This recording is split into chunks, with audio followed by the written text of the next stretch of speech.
In order to be Mr. Bill and still pay my half of the bills, it means I have to have a lot of part-time jobs. Some of those jobs were temporary jobs too.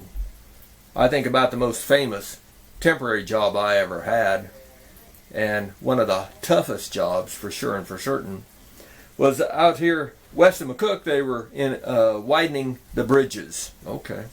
And I'd got rumor that they wanted some flagmen out there. Okay.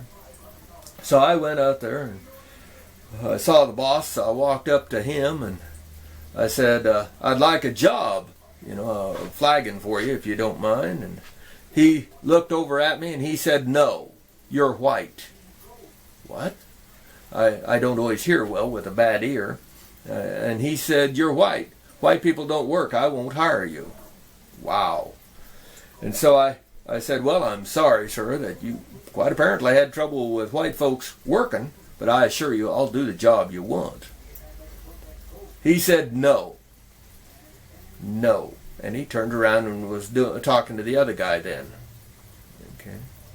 So I turned around and started to walk off. And I stopped and turned around and I said, sir. And he turned around with a scowl on his face, probably figuring I was going to cuss him out.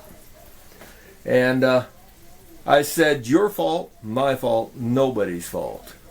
If I don't show up on time, do exactly what you say, when you say, because you say, you can fire me. And for whatever time period that I've worked up until then, you owe me nothing. You owe me nothing. The old burly guy cracked a smile.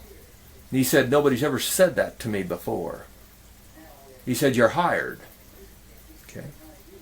So I got the job. Doesn't end there though.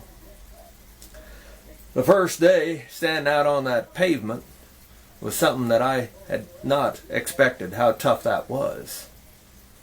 And rest assured, when I work at ranches, there's always a water well or a pump someplace close by where you can get a drink if you need one. Plus you usually carry a jug, around.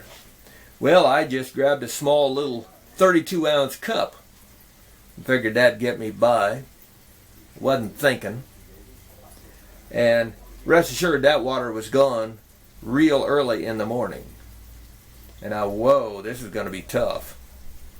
And by noon, I was getting a little bit woozy from just the heat, because it was near a 100-degree day standing on that pavement, flagging. Continual cars. And an old Mexican that was working on the bridge itself, he walked over to me, tapped me on the shoulder and turned around and he handed me his jug. Didn't say much and I didn't understand a word he said anyway, but I knew what he was meaning, and I took a big drink of water. Then he walked over and he set the jug down off to the side of the road in between me and where he was working. He pointed at me and then he pointed at the jug, basically saying, if you need a drink, right there it is. Right there it is. Needless to say, I said thank you. And for the rest of the day, I drank out of that jug. And so did he. And I got through the day. And we were running 13-hour days. I said a 13-hour day. Then the next day when I came though, and there was 6 Mexicans working there, and I brought out a 24-pack of pop and set it down. Wasn't cold, but I set it down and I said, that's yours. That's yours for giving me that drink the day before. That was one of the tougher things I've ever been put through, and dangerous, absolutely. Cars ignore flagmen all too often, or almost seem like they're trying to run over you. And I can't tell you how many cars pulled up there, and when I'd flag them down and have to stop them, how many of the drivers were drinking beer. I said drinking beer. Wow. Quite an education.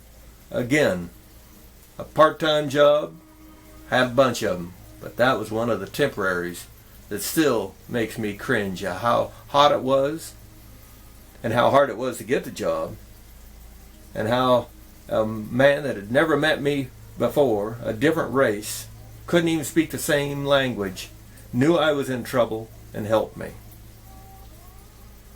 Rate this film.